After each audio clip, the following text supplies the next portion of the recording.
Hi guys, welcome back. आज हम बात करने वाले हैं शांति गोल्ड इंटरनेशनल के बारे में, जो कि एक रिसेंटली लिस्टेड कंपनी है in the B2B jewellery manufacturing space. आप इसको समझ सकते हो कि ये स्काई गोल्ड की तरह ही है। Sky Gold, Khazanchi, Ashapuri. By the way, इस वीडियो के बाद मैं 1 से 2 दिन के अंदर में एक proper peer to peer comparison लाने वाला हूँ for the B2B jewellery manufacturing space, जहाँ पर हम सारी चीज़ें कंपेयर करेंगे। मार्केट कैप से लेके कंपनी के valuations, sales growth, PAT growth और कैपेसिटी क्या है, फ्यूचर कैपेक्स प्लान्स क्या है, सब कुछ कंपेयर करेंगे। Around 5 to 6 names in this space. और आपको बहुत मजा आएगा। डू वॉच दैट वीडियो, क्योंकि वहां से आपको प्रॉपर पता चलेगा कि आखिर कौन सा प्लेयर है जो कि सबसे फास्ट स्पीड से ग्रो कर रहा है in terms of sales, in terms of PAT, और ऐसा आखिर कौन है जो हमारी कैपिटल को जेन्युइनली डिजर्व करता है। So as of now let us start with the analysis of Shanti gold international, क्योंकि P2P वाली वीडियो में मैं उसको इतना डीपली डिस्कस नहीं करूंगा, और सिंस ये एक नई कंपनी है तो मैंने सोचा कि इसको एक बार प्रॉपरली हमें डिस्कस कर लेना चाहिए। एज ऑफ नाउ कंपनी की जो Q1 के रिजल्ट्स हैं वो आए थे, कल ही आए रिजल्ट्स। वो बहुत ही अच्छे रिजल्ट्स हैं, मतलब मेरे ख्याल से सही हैं। इनका जो सेल्स ग्रोथ था वो 22% था, वो थोड़ा डिसअपॉइंटिंग था। बट जो पैट ग्रोथ था वो 3x हो गया। लास्ट ईयर 9 CR था, इस साल 25 CR हो गया। तो इसके कारण मेरे को कंपनी इंटरेस्टिंग लगी, और फिर मैंने कहा कि एक बार इनके फाइनेंशियल्स प्लस इनकी जो कॉन कॉल्स वगैरह अगर हैं तो उन पे डीप डाइव करा जाए। बट मैंने देखा कि इनकी कोई कॉन कॉल्स नहीं है एज ऑफ नाउ। बट हाँ, अभी रिसेंटली क्योंकि IPO आया था तो इनके मैनेजमेंट के साथ यूट्यूब पर मैंने कुछ देखा कि पॉडकास्ट वगैरह डले थे, छोटे छोटे पॉडकास्ट। तो मैंने वो देखे, प्रॉपर कंपनी का एनालिसिस करा, तो उनसे बहुत सारे इंसाइट्स मिले मेरे को। तो late us start finally with the analysis of Shanti gold international. बात करेंगे तो शांति गोल्ड एक jewellery B2B jewellery manufacturing company है जो कि ब्राइडल ज्वेलरी में स्पेशलाइज करती है। इनका मेजोरिटी ऑफ पार्ट रेवेन्यू 40 से 45% रेवेन्यू ब्राइडल ज्वेलरी से ही आता है। इनके पास डिज़ाइन स्टूडियो है खुद का, जहाँ पर ये 400 से ज़्यादा डिज़ाइंस मंथली प्रोड्यूस करते हैं। इनकी अगर मैं मैन्युफैक्चरिंग फैसिलिटी की बात करूँ तो एक मैन्युफैक्चरिंग फैसिलिटी है इन मुंबई, अराउंड 14,000 स्क्वायर फीट की फैसिलिटी इन अंधेरी वेस्ट, जहाँ पर ये मैन्युफैक्चर करते हैं एंटायर रेंज। कैपेसिटी की बात करूँ तो अराउंड 2,700 kg पर एनम की कैपेसिटी है, मतलब 2700 किलो की मोटा मोटी कैपेसिटी है। एज ऑफ नाउ जो उनका कैपेसिटी यूटिलाइजेशन है वो केवल 55% का है, मतलब कि 1500 करोड़ ये प्रॉपरली यूटिलाइज कर सकते हैं। अब इसका जो मेजर रीज़न है इतनी कम यूटिलाइजेशन का, वो ये मैनेजमेंट ने बताया कि वर्किंग कैपिटल रिक्वायरमेंट्स।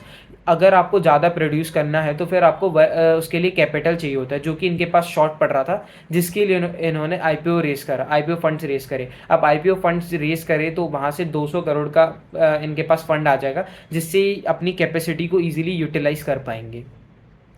तो यही मेन रीज़न था अंडर यूटिलाइजेशन का। अगर मैं बात करूँ इनके टॉप क्लाइंट्स की, तो कल्याण ज्वेलर्स से लेके श्री कल्पूरा, लेथिला, फिर जोयासुल्कास, कुछ ऐसे मेजर क्लाइंट्स हैं इनके। अच्छे क्लाइंट्स हैं, ओवरऑल क्लाइंट बेस बढ़िया है। टॉप 1 क्लाइंट्स इनका 7.5 से 10% ऑफ रेवेन्यू आता है। वाइल जो इनके अगर जोग्राफिकल प्रेजेंस की बात करूँ तो 15 से ज़्यादा स्टेट्स को केटर करते हैं, विथ 2 यूनियन टेरिटरीज, और 4 से ज़्यादा कंट्रीज में एक्सपोर्ट करते हैं। एज ऑफ नाउ एक जो मेजर मेरे को ड्रॉबैक लगा इस कंपनी का, कि इनका जो मेजोरिटी पार्ट ऑफ रेवेन्यू है वो साउथ रीजन से आता है। अराउंड 80% रेवेन्यू साउदर्न रीजन से आता है। बट इस चीज़ को भी कंपनी ने केटर करा by introducing new manufacturing facility in Jaipur. इन्होंने अभी रिसेंटली एक नई मैन्युफैक्चरिंग फैसिलिटी बनाई जयपुर में, जो कि 50,000 स्क्वायर फीट में बिल्ट है, जहाँ पर ये मेनली चेन्स वगैरह बिल्ड करेंगे, ब्राइडल ज्वेलरी नहीं, चेन्स बिल्ड करेंगे। चेन्स वगैरह, गोल्ड चेन जो होती है ज्वेलरी, वो बिल्ड करेंगे। वहाँ से उनको नर्दर्न, सिंस वो फैसिलिटी नर्दर्न एरिया में है जयपुर में, तो वहाँ से इन्हें जयपुर, दिल्ली, मध्य प्रदेश, सेंट्रल इंडिया का, पूरा नॉर्थ इंडिया में केटर करने का इजीली केटर कर पाएंगे उस स्पेस को। तो उसके कारण जो इनकी साउथर्न प्रेजेंस में हैवी डिपेंडेंस है वो भी कम हो जाएगा। नॉर्दर्न रीजन्स में नए क्लाइंट्स बनेंगे।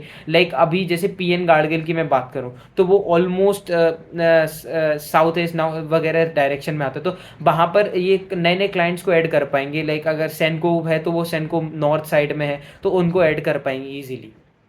नए क्लाइंट्स बनेंगे तो क्लाइंट्स में भी डिपेंडेंस कम होगा, और जोग्राफिकल इनका जो रेवेन्यू कंट्रीब्यूशन है उसमें भी इंप्रूवमेंट आएगा in future.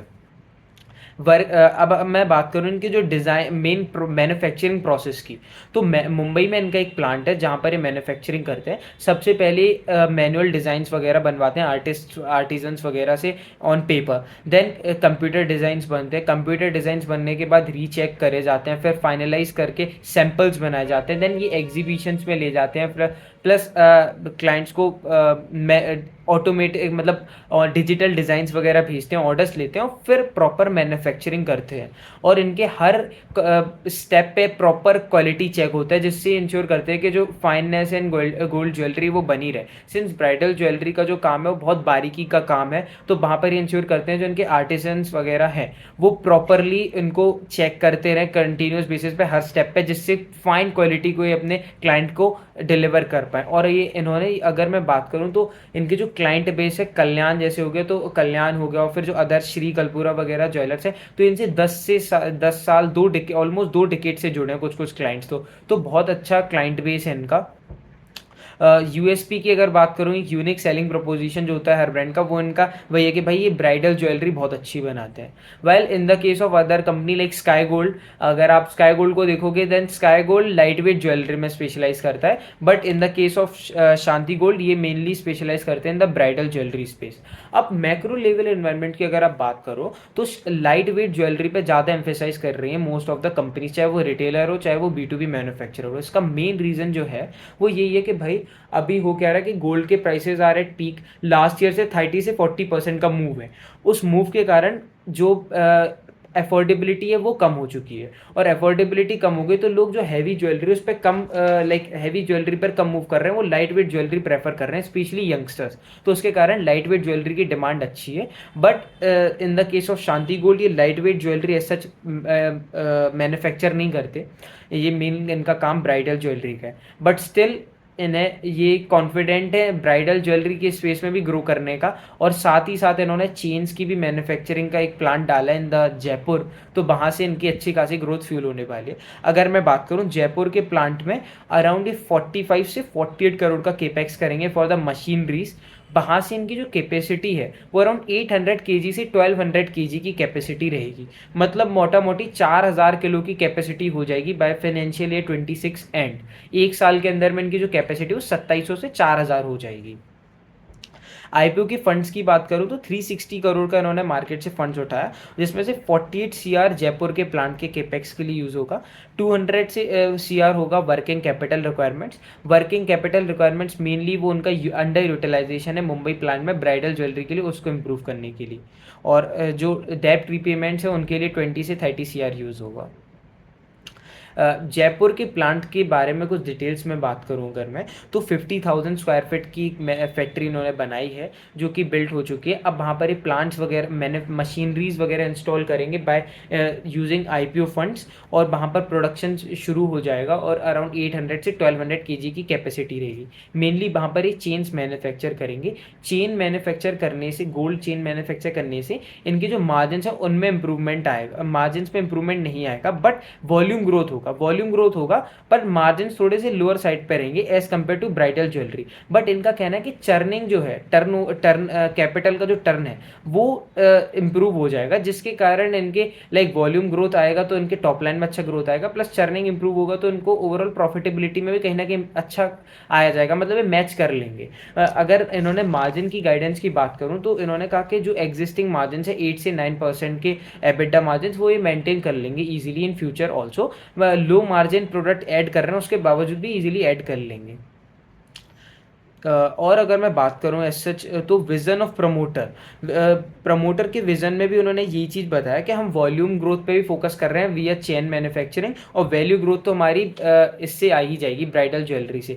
Since IPO fund से वो अंडर यूटिलाइज कैपेसिटी को एनहेंस कर पाएंगे इन द मुंबई प्लांट, और वहाँ से अच्छे ब्राइडल ज्वेलरी पे फोकस करेंगे, प्लस हाई मार्जिन प्रोडक्ट्स पे फोकस करेंगे, ज़्यादा मैन्युफैक्चर करेंगे, तो वहाँ से उनके जो मार्जिन से वहाँ से इंप्रूव होंगे, प्लस यहाँ चेन वाले से वॉल्यूम ग्रोथ होगा, तो टॉप लाइन और बॉटम लाइन दोनों ग्रो होंगे इन फ्यूचर।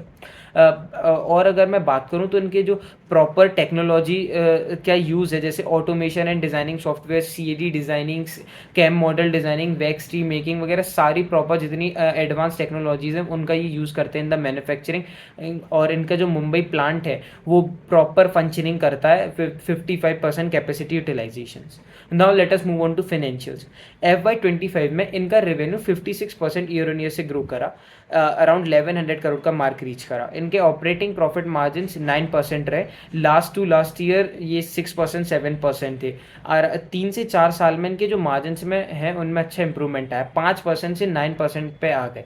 इनका जो पैट था फाइनेंशियल 25 में वो डबल हो गया, और जो पैट मार्जिन थे वो 5% रहे। डेप्ट टू इक्विटी डिक्लाइनिंग ट्रेंड दिखाया, रिटर्न ऑन इक्विटी 45% था with an increasing upward trend, ROC 26% पे था with an increasing upward trend. जितने भी रेशियोज थे, करेंट रेशियोज वगैरह, वो सारी पॉजिटिव नोट पे थे, इंप्रूविंग नोट पे थे। अब बात करेंगे फाइनली Q1 के रिजल्ट्स की।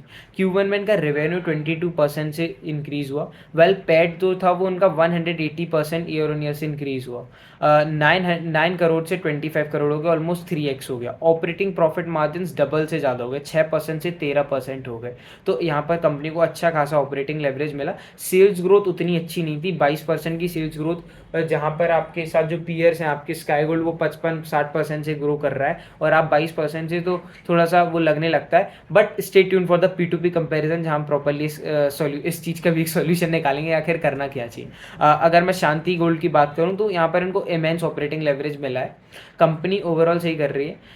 अब मेन हमको देखना क्या होगा कि भाई यहाँ पर जो इनका लास्ट ईयर का पेस ऑफ सेल्स ग्रोथ था 55% वाला, 50-60% वाला, अगर वो इसको मेंटेन करके रखते हैं इन Q2 एंड Q3, सिंस ये ब्राइडल ज्वेलरी में स्पेशलाइज करते हैं और ब्राइडल ज्वेलरी का जो मेन सीजन होता है शादियों वाला वो Q2 और Q3 होते हैं, आने वाले 2 क्वार्टर्स। तो हो सकता है कि आने वाले 2 क्वार्टर्स में अच्छी खासी ग्रोथ है, जैसा कि आशापुरी के साथ है, उनका भी Q1 उतना अच्छा नहीं है, वो दे आर एक्सपेक्टिंग कि Q2 और Q3 अच्छा है, उनको ऑर्डर बुक भी अच्छा मिला आने वाले 2 क्वार्टर्स का।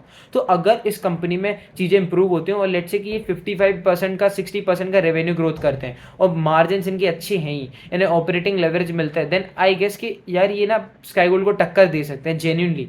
मतलब भाई अगर आप इतने सही तरीके से ग्रो करोगे, लेट्स से कि अब मैंने जो वैल्यूएशन भी कंपेयर करा, बात करूं तो अगर इन्होंने जो कैपेसिटी भी है इनकी 1500 kg की, अगर ये अच्छे से इंप्रूव कर लेते हैं और लेट्स से कि इनके रेवेन्यू में जो लास्ट ईयर ग्रोथ था 55-60% का ग्रोथ है, देन वहाँ से 1700 करोड़ का रेवेन्यू इजीली कर सकते हैं। पैट मार्जिन 5% अगर मैं अज्यूम करूं, देन 88 से 90 करोड़ का पैट निकल रहा, मतलब 80 करोड़ का भी पैट अगर आप मान लो, 80 से 90 करोड़ का, और करंट वैल्यूएशन है 1800, देन इफ यू डिवाइड तो आपको एक मिलेगा 20 का पीई फॉर 60% ग्रोथ इंजन। और स्काई गोल्ड के केस में भी अगर आप देखोगे तो वही सेम चीज़ हो रही है, अराउंड 20 का पीई मिल रहा है हमको 60% growth engine. But sky gold का केस इससे बहुत अलग है, सिंस वो लाइट वेट गोल्ड ज्वेलरी में मैन्युफैक्चरिंग करते हैं और उनकी जो कैपेसिटी 3x है। इनकी लास्ट ईयर इस साल तक 4000 हो जाएगी, sky gold is 12,000 kg, so do keep that thing in mind. Plus sky gold की अगर मैं डिजाइन की बात करूं तो वो हर महीने 2 से 2,500 डिजाइन बनाता है, ये केवल 400 डिजाइन। तो there is a huge difference between them.